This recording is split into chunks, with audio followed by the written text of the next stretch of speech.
Meanwhile, Labour has published a list of pledges. What have they promised to do? He did one about community fairness. He's going to secure the economy. Can't tell the difference, can you, between the two parties?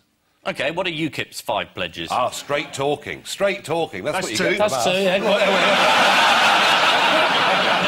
I think we can all guess the other 3. I think you probably can. What are they?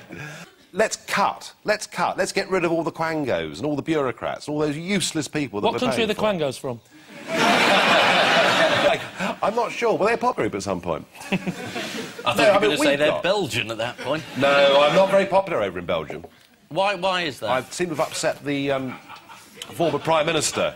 It was just sort of straight talking, really, but they didn't like it very much. Well, it was more rude, wasn't it? Well, I thought it was just normal parliamentary banter, really. Well, but you said that one of UKIP's promises was that you would restore British things like politeness to debate, and then you called him a damp rag.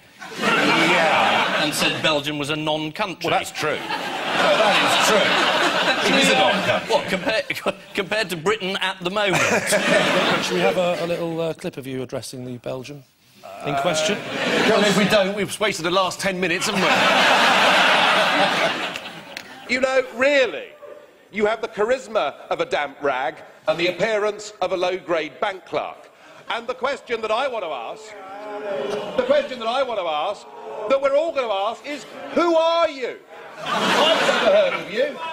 Nobody in Europe had ever heard of you. And I can say with confidence that I can speak on behalf of the majority of the British people in saying, we don't know you, we don't want you, and the sooner you're put out to grass, the better. Can I just ask, have you ever done a best man speech before?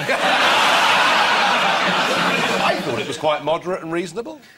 I don't know what the audience thinks. How could you speak on behalf of the British people on the size of your vote? Well, I could say with confidence that nobody in Britain knew who he was. I mean, I can say with confidence I've been to the moon. It doesn't mean it's happened. Did you know who he was? Yeah, that's Sven-Goran Eriksson.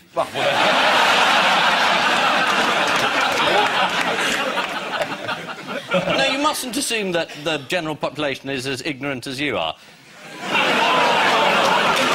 Remember that, then.